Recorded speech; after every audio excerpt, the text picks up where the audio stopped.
অমাবস্যার সময় গ্রামের আঁকাবাঁকা মাটির রাস্তা, দুই পাশে ঘন জঙ্গল আর বাঁশ ঝাড়ের মধ্য দিয়ে একটা গরুর গাড়ি শব্দ করে ধীর গতিতে এগিয়ে চলেছে। বাতাসে শোষ শব্দ আর ঝিঝি পোকার একটানা ডাকে পরিবেশটা থমথমে। গরুর গাড়ির মধ্যে হ্যারিকেনটা টিমটিম করে চলছে। নরেন, খুড়ো, রঘু আর নিতাই গরুর গাড়ি করে কোথাও একটা যাচ্ছে। রঘু আর নিতাই নিজেদের মধ্যে কথা বলছে, আর নরেন খুড়ো মুখ গোমরা করে বসে আছে। বাবা রে বাবা, বর্ষার সময় খুব কষ্ট হয় রে এই কাঁচা রাস্তা দিয়ে যেতে। গঞ্জ থেকে ফিরতে অনেক সময় লেগে যায়। হ্যাঁ, ঠিকই বলেছ নেতাইদা। এই রাস্তা ঠিক না করলে আমাদের আর শান্তি নেই।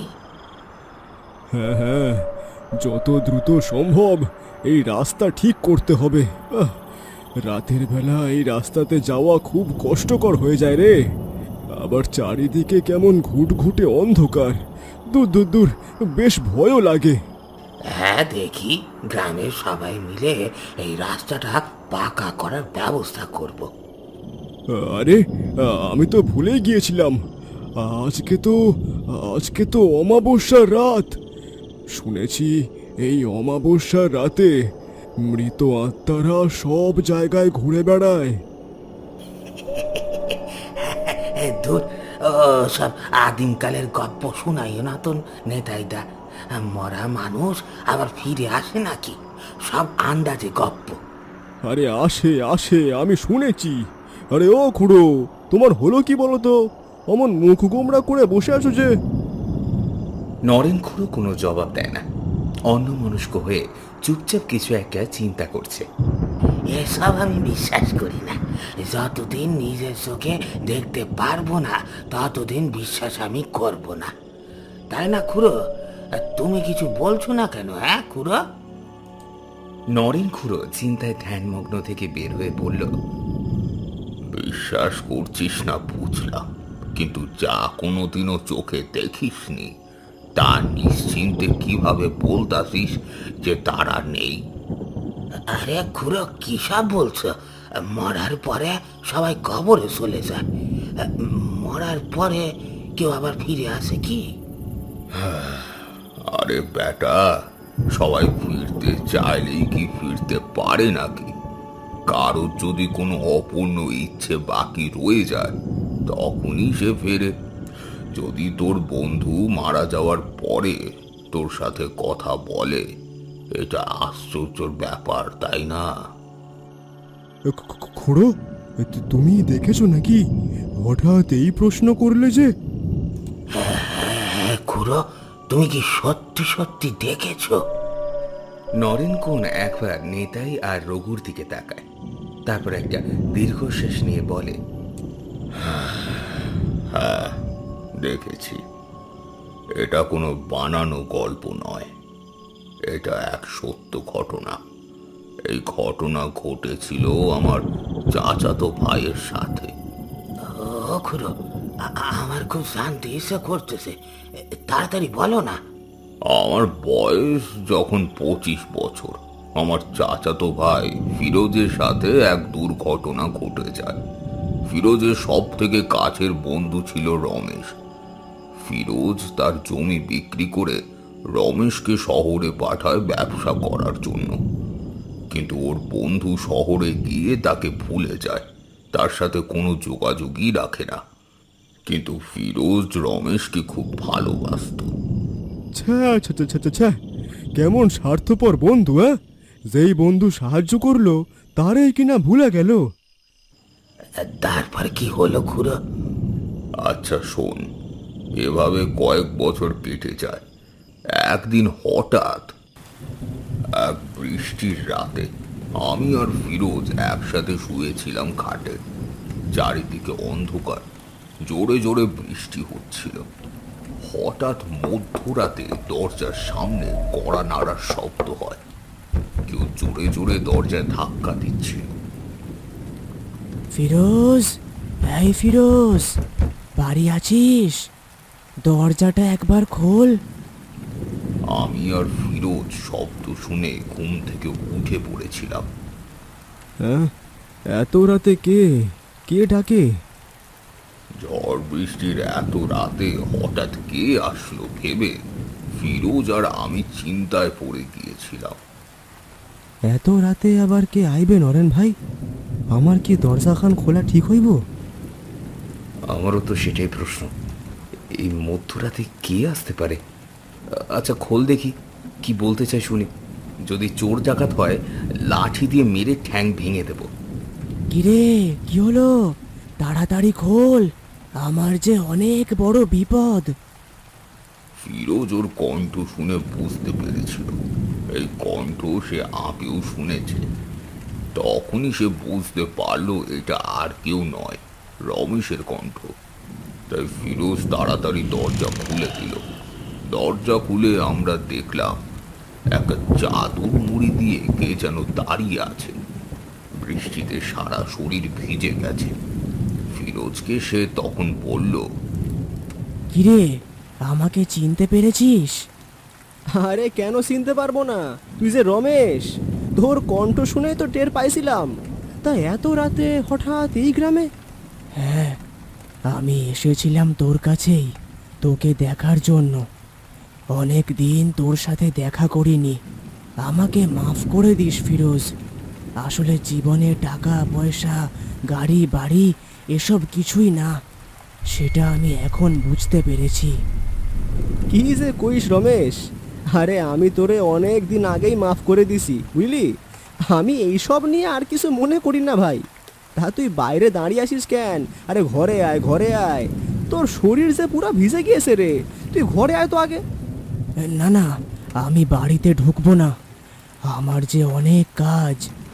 কি কাজ তোর এত রাতে?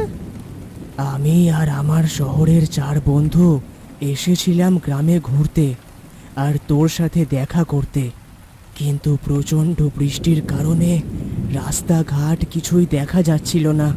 হঠাৎ দুর্ভাগ্যজনকভাবে আমাদের গাড়িটা অ্যাক্সিডেন্ট হয়, আর সেখানেই আমার 4 বন্ধু মারা যায়।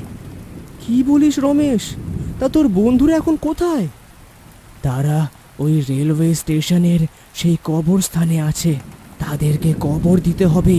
তুই এখনই আমার সঙ্গে চল। এখন তো অনেক রাত, এত রাতে কবরস্থানে যাওয়া কি ঠিক হইব?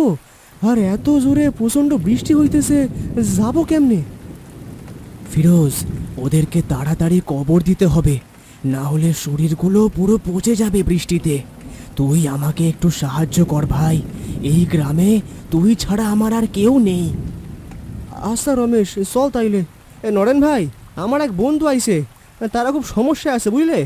আমারে গিয়া ওদের সাহায্য করতে হইব, তাই আমি যাচ্ছি একটু ওই কবরস্থানের দিকে, কেমন? এত রাতে কবরস্থানে যাস না ফিরোজ, শুনেছি এই কবরস্থান ভালো না। তাও আবার এই মধ্যরাতে কবরস্থানের দিকে যাচ্ছিস? আরে নরেন ভাই, আমার কিছু হইব না, তুমি চিন্তা করো না, আমার সঙ্গে রমেশ আছে তো। আচ্ছা ঠিক আছে, যা, বাইরে অনেক অন্ধকার, বৃষ্টিও হচ্ছে, তাই এই ছাতা আর হ্যারিকেনটা নিয়ে যা। আচ্ছা দাও। এই কথা বলে ফিরোজ আর রমেশ বেরিয়ে পড়েছিল কবরস্থানের উদ্দেশ্যে। ফিরোজ আর রমেশ একসাথে চলেছিল। ফিরোজ এক হাতে ছাতা আর এক হাতে হ্যারিকেন নিয়ে হাঁটছিল। তখন ফিরোজ রমেশকে বলল, এই রমেশ, আরে তুই ছাতার ভিতরে আয়। আরে বৃষ্টির মধ্যে তো পুরো ভিজে গেছিস রে, আরো ভিজে যাবি। ফিরোজের এই কথা শুনে রমেশ কোনো উত্তরই দিল না, হনহনিয়ে হেঁটে যাচ্ছে। ফিরোজ আবার জিজ্ঞেস করলো, তোদের গাড়িটা তাও ঠিক কয়টার সময় অ্যাক্সিডেন্ট হয়েছে? তা তো ঠিক বলতে পারছি না, মনে হয় রাত 11টার সময়। রাত 11টায় যদি তোদের অ্যাক্সিডেন্ট হয়, তাইলে তুই আমার বাসায় আসতে এত দেরি করলি কেন? এখন যে রাত 2টো বাজে। গাড়ি অ্যাক্সিডেন্টের সময় সবাই গাড়ি থেকে ছিটকে পড়েছিলাম, আমি অজ্ঞান ছিলাম। কিছুক্ষণ আগেই আমার জ্ঞান ফিরেছে। আমি জানতাম একমাত্র তুই আমাকে সাহায্য করতে পারবি, তাই জ্ঞান ফিরতেই তোর কাছেই এলাম। ও আচ্ছা, বুঝতে পারছি। বেশ অনেক দূর হাঁটার পর একটা জঙ্গল চোখে পড়ল। ফিরোজ রমেশকে বলল, এই জঙ্গল দিয়ে যাচ্ছিস কেন? কবরস্থান কি এইদিকে পড়ে? ওই জায়গায় তো কোনো মানুষই যায় না। রমেশ আবারও কিছু না বলে হাঁটতে লাগলো। ফিরোজ কিছু বুঝে উঠতে পারলো না, তার পিছু পিছু হেঁটে চলল। এক সময় হাঁটতে হাঁটতে তারা সেই কবরস্থানে পৌঁছে যায়। কবরস্থানের ভিতরে ঢুকে দেখতে পেয়েছিল সত্যি সত্যি 4 জন ব্যক্তি ওখানে মরে পড়ে আছে। প্রচণ্ড বৃষ্টির কারণে মৃতদেহগুলো সাদা ফ্যাকাশে হয়ে গেছে। দেখে মনে হচ্ছে বেশ কিছুদিন হলো মরে গেছে। এই তোর বন্ধুরা, এনাদেরকেই কবর দিতে হবে? হ্যাঁ ফিরোজ, এদেরকে কবর দিয়ে দে। তুই ছাড়া আর কে বা দেবে? রমেশের কথাগুলো কেমন অদ্ভুত মনে হচ্ছিল ফিরোজের। ও কি বলতে চাইছে ফিরোজ কিছুই বুঝতে পারছিল না।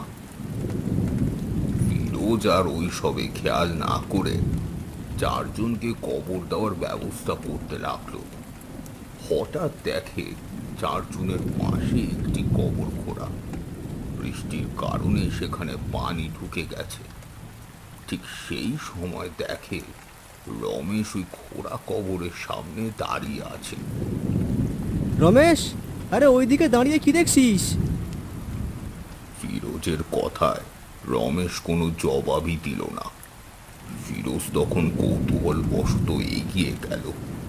ওই খোঁড়া কবরের সামনে যেতেই যা দেখলো, এটা দেখার জন্য সে মোটেও প্রস্তুত ছিল না।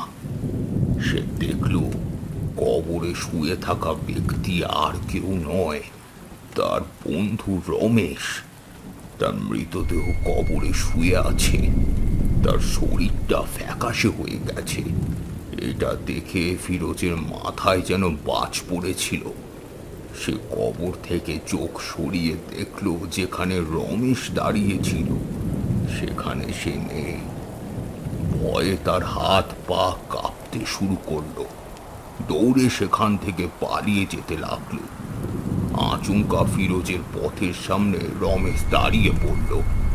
আমি জানি তুই কিছুই বুঝতে পারছিস না। তুই আমাকে অনেক ভালোবাসিস, তাই আমার শেষ ইচ্ছা ছিল মৃত্যুর পর তুই যেন আমার কবরটা দিস। তাই এত রাতে তোর বাড়িতে গিয়েছিলাম তোকে ডাকতে।